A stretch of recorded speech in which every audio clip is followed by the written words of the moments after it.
Good morning, everybody. Thank you for being here today. Appreciate you taking a few moments. If you want to follow along, Genesis chapter 32. We're going to look at two verses today, 22 and 23, and continue looking at, again, Jacob's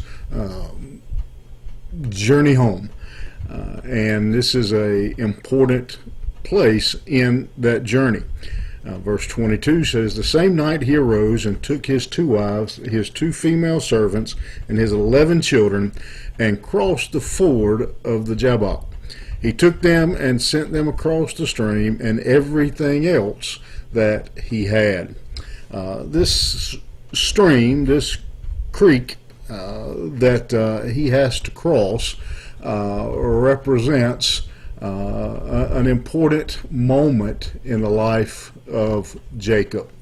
We have seen a number of important events in his life, from his dealings with his father, with his brother, from his somewhat odd relationship with his mother, to the situation with Laban and his two wives that he ended up with, 20 years of servitude, fleeing in the middle of the night to get away, and now coming back to face his brother. When he comes to this creek, when he comes to this stream, this is a spot in his life. This is a place that is a place of transition. It's easy to read over this and think, well, there's nothing here. We're just no real information here. We're just kind of getting a bearing, an understanding of where he is, what he's doing. But I would submit to you that there's actually something very important going on. On one side of the river is all of Jacob's past. His years of deception, his running. On the other side is a curious future, an uncertain future. He doesn't know what's going to happen when he crosses this stream and meets his brother. All of us come at points in our life. We come to these kind of crossings, these kind of transitions, these kind of these streams of Jabbok in our life, when we know if we go forward, there's no going back. There's no turning back, and then we don't know what actually is on the other side. But what I would point out to you about this is that while it seems uncertain, and there are a lot of questions and a lot of things, no doubt going through Jacob's mind, about going forward, going back, going left or right, or which direction do I take my family? For 20 years, he's been gone from home, hasn't seen his brother.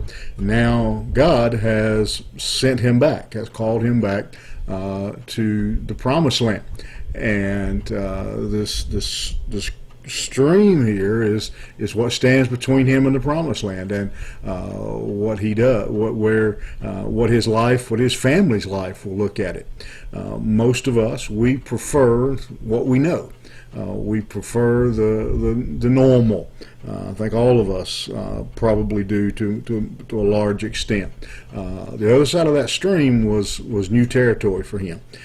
He didn't know what was going to come up, and you never know what that stream. Well, that stream looks a lot of ways in our life. Sometimes it might be a marriage, or a new job, or a difficult, important decision that we have to make. Childbirth, all kinds of things come into our life that are transitions that we have to trust God.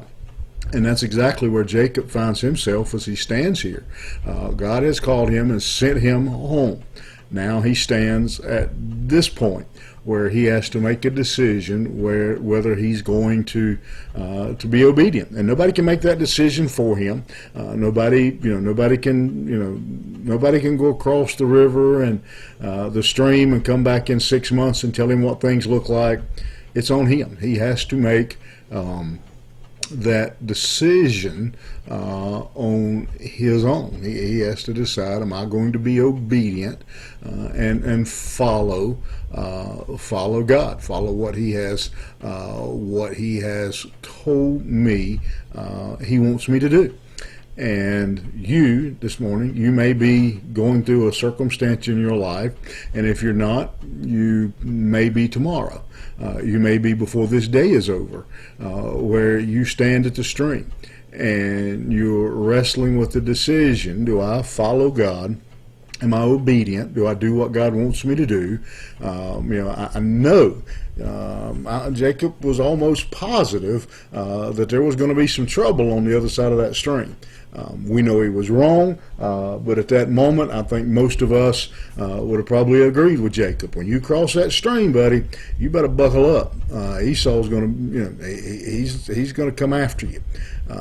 Jacob was pretty sure that crossing that stream was not going to be all, candy and nuts and a Merry Christmas. It had a really good chance of being having a bad result for him and his family, his livestock, for everything that he valued. But he also knew that God was calling him. God had sent him to that place. Many of us find ourselves all of us, not many of us, all of us, at some point in our life, find our place at the ford of Jabbok, at a moment, at a place where we have to decide: am I going to move forward? Am I going to go ahead and follow God? I know it's not going to be easy. I know everything's not going to be wonderful. There's a really good chance of this being painful. But am I going to be obedient? And we face that question over and over, many times, a number of times each day. Sometimes the decision is far more important than others. But the question is, when we come to those points, will we be obedient? Will we follow God? Or will we give in to the fear that is driving us, or maybe not driving us, but hindering us? All right, you think about it. Have a good day. We'll see you here tomorrow morning.